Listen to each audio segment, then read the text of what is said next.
السلام علیکم۔ بسم اللہ الرحمن الرحیم۔ آج کا ہمارا موضوع ہے حضرت جعفر رضی اللہ تعالیٰ عنہ کا قصہ۔ حضرت جعفر رضی اللہ تعالیٰ عنہ طیار حضور اقدس صلی اللہ علیہ وسلم کے چچا زاد بھائی اور حضرت علی رضی اللہ تعالیٰ عنہ کے حقیقی بھائی ہیں۔ اول تو یہ سارا ہی گھرانہ اور خاندان بلکہ آل و اولاد سخاوت، کرم، شجاعت، بہادری میں ممتاز رہے اور ہیں، لیکن حضرت جعفر رضی اللہ تعالیٰ عنہ مساکین کے ساتھ خاص تعلق رکھتے تھے اور زیادہ اٹھنا بیٹھنا غربا ہی کے ساتھ ہوتا تھا۔ کفار کی تکالیف سے تنگ ہو کر اول حبشہ کی ہجرت کی اور کفار نے وہاں بھی پیچھا کیا تو نجاشی کے یہاں اپنی صفائی پیش کرنا پڑی، جس کا قصہ پہلے باب کے 10 پر گزرا۔ وہاں سے واپسی پر مدینہ طیبہ کی ہجرت کی اور غزوہ موتا میں شہید ہوئے، جس کا قصہ اگلے باب کے ختم پر آ رہا ہے۔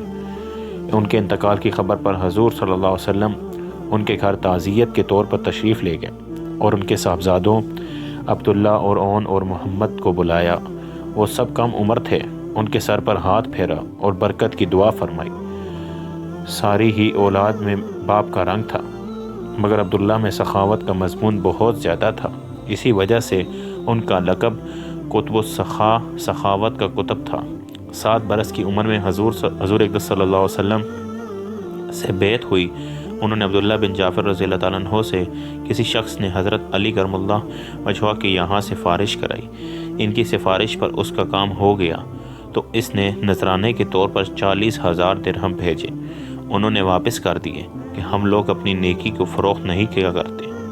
ایک مرتبہ کہیں سے 2,000 درہم نذرانے میں آئے، اسی مجلس میں تقسیم فرما دیے۔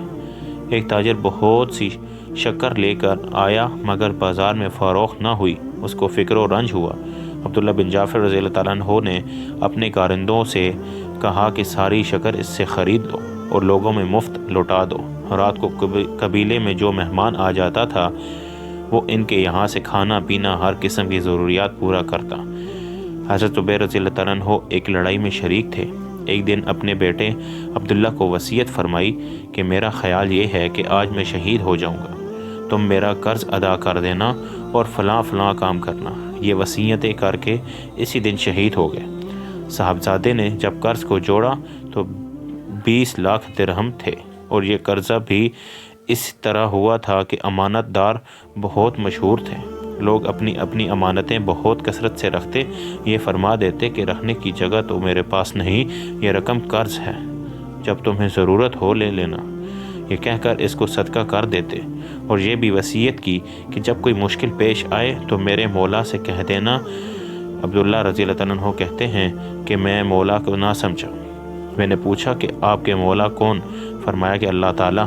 چنانچہ حضرت عبداللہ رضی اللہ تعالیٰ عنہ نے تمام قرض ادا کر دیا۔ کہتے ہیں کہ جب کوئی دقت پیش آتی میں کہتا کہ اے زبیر کہ مولا فلاں کام نہیں ہوتا، وہ فوراً ہو جاتا۔ یہ عبداللہ بن زبیر رضی اللہ تعالیٰ عنہ کہتے ہیں کہ میں نے ایک مرتبہ ان عبداللہ بن جعفر رضی اللہ تعالیٰ عنہ سے کہا کہ میرے والد کے قرض کی فہرست میں تمہارے ذمے 10 لاکھ درہم لکھے ہیں۔ کہنے لگے کہ جب چاہو لے لو۔ اس کے بعد معلوم ہوا کہ مجھ سے غلطی ہوئی۔ میں دوبارہ گیا، میں نے کہا کہ وہ تو تمہارے ان کے ذمہ ہیں۔ کہنے لگے کہ میں نے معاف کر دیے۔ میں نے کہا کہ میں معاف نہیں کراتا۔ کہنے لگے جب تمہیں سہولت ہو دے دینا۔ میں نے کہا کہ اس کے بدلے میں زمین لے لو، غنیمت کے مال میں بہت سی زمین آئی ہوئی ہے۔ عبداللہ بن جعفر رضی اللہ تعالیٰ عنہ نے کہا اچھا۔ میں نے ایک زمین ان کو دے دی جو معمولی حیثیت کی تھی، پانی وغیرہ بھی اس میں نہیں تھا۔